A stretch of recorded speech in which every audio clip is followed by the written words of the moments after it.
Hi అండి. ఇవి జొన్న అటుకులతో చేసిన చుడవ. చాలా ఈజీగా చేసుకోవచ్చు. ఈ జొన్న అటుకులు ఎక్కడ కనిపించినా కొనుక్కోండి. పల్చగా ఉంటాయి, ఉట్టియే తినేటట్టు ఉంటాయి. మనం చాలా తక్కువ ఆయిల్తో వీటిని చేసుకోవచ్చు. డీప్ ఫ్రై చేసినంత టేస్ట్గా ఉంటాయి. ఈ జొన్న అటుకులే అలా ఉంటాయి. ముందుగా ప్యాన్లో ఒక 2 స్పూన్ల ఆయిల్ వేసుకొని కొంచెం జీలకర్ర, వేరుశనగ గుళ్ళు వేసుకోండి.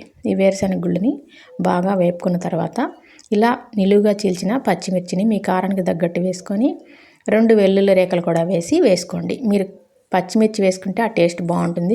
లేదంటే పచ్చిమిర్చి ప్లేస్లో మీరు ఎండు కారాన్ని అయినా సరే వేసుకోవచ్చు. ఇప్పుడు ఇవన్నీ కాస్త బాగానే వేగిన తర్వాత ఇప్పుడు కొంచెం కరివేపాకు, ఈ దశలో కరివేపాకు వేయండి. ముందే వేసేస్తే బాగా వేగిపోయి పొడుం అయిపోతుంది. ఇప్పుడు కొంచెం కరివేపాకు వేసుకొని ఇది కూడా కాస్త వేగిన తర్వాత ఇప్పుడు శనగపప్పు లాస్ట్ మీకు ఎంత కావాలో అంత శనగపప్పు వేసుకోండి. ఇది ఆల్రెడీ వేయించిందే కాబట్టి ఒక్కసారి అలా కలుపుకొని ఇప్పుడు తగినంత ఉప్పు వేసుకోండి.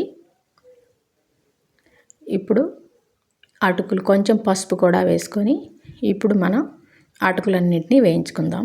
దీన్ని ముందేం వేపక్కర్లేదు. తర్వాత ఈ వేడి మీదే ఒక 2 నిమిషాలు ఉంచితే కనుక సరిపోతుంది. అటుకుల్ని ఒక గరిటెతో వేపే కంటే ఇలా 2 స్పూన్లు కానీ 2 గరిటెలు కానీ తీసుకొని ఇలా వేపారంటే కింద పోకుండా ఉంటాయి.